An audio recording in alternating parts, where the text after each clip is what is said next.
Une espèce de carnavalisation dont j'aurais bien voulu prendre comme exemple, par exemple, je sais pas, l'élection de Schwarzenegger comme gouverneur de Californie ou de Bush, etc. Tout ça, c'est une espèce de carnaval politique. La scène politique est devenue une farce. On pourrait reprendre ce que disait Marx. L'événement se produit d'abord d'une façon authentique et puis il se répète en tant que farce.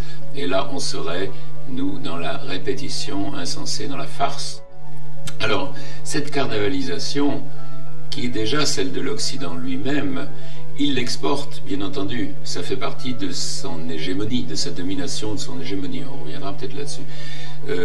Donc l'exportation, eh bien, c'est de transformer tout le reste du monde, finalement, en une espèce de parodie au deuxième degré, que tout le monde est assigné à ressembler, d'une certaine façon, tout au moins à parodier les valeurs, ces valeurs qui n'existent plus, mais qui peuvent être simulées, parodiées, etc.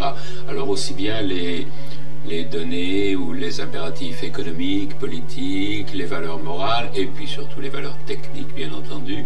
Donc de procéder à une espèce de contrefaçon mondiale, planétaire, de ce que l'Occident était et peut-être n'est plus exactement. Mais enfin, l'ensemble donne une forme...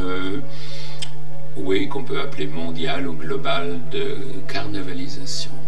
Ça, ce serait le premier versant de la chose, mais il y a un revers à ça, il y a une réversibilité.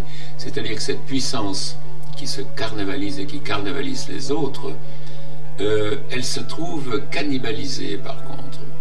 C'est-à-dire qu'il y a un revers de flamme, un retour de flamme, qui fait que toutes ces populations, ces peuples, y compris les peuples des pays occidentaux, se retournent en quelque sorte et viennent miner cette puissance de l'intérieur, c'est-à-dire la contaminer, si bien qu'elle, en quelque sorte, elle s'autodétruit.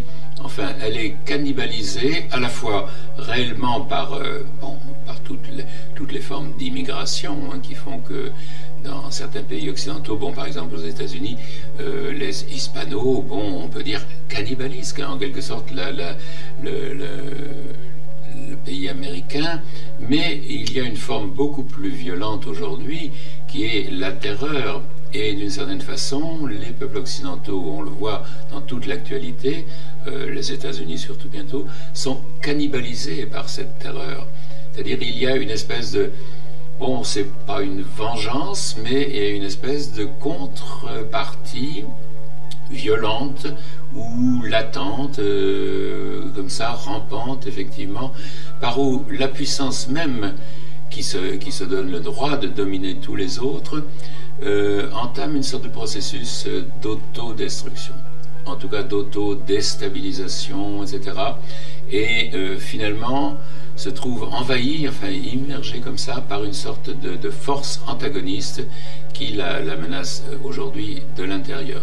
Alors ça, c'était un peu le scénario d'ensemble, c'est-à-dire carnavalisation, au mauvais sens du terme évidemment, de parodie, de mascarade, on pourrait plutôt le terme de mascarade, et cannibalisation qui est le mouvement inverse, c'est-à-dire il y a un antagonisme, et ce n'est plus évidemment l'antagonisme de la lutte de classe ou l'antagonisme historique, on est au-delà de ça.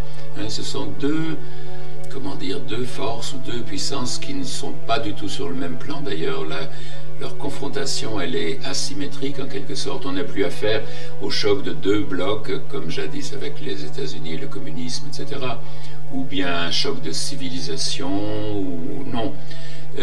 C'est un processus qui est simultané, mais qui est à double face, qui est cette emprise mondiale de plus en plus grande, d'une certaine façon, technique, politique, économique, militaire, bien entendu, que l'Occident, les États-Unis, mais ils ne sont pas seuls en cause, il ne faut pas du tout les rendre absolument responsables uniquement de cette puissance mondiale, ils en sont victimes eux aussi finalement. Cette puissance mondiale, elle est faite de réseaux, elle est faite de toutes sortes de circuits intégrés, de réseaux, elle est liée évidemment aux nouvelles technologies et tout.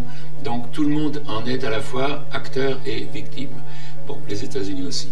De la même façon, il ne faut pas penser l'autre force antagoniste, celle de la cannibalisation et de la terreur, la confondre avec l'islam par exemple. C'est quelque chose de beaucoup plus diffus, planétaire, qui est partout présent et qui est fait de quelque chose qui résiste absolument, qui est irréductible à cette espèce de réalisation intégrale, d'emprise intégrale, de globalisation elle-même terroriste d'une certaine façon. Il faut bien dire que la terreur, elle est des deux côtés.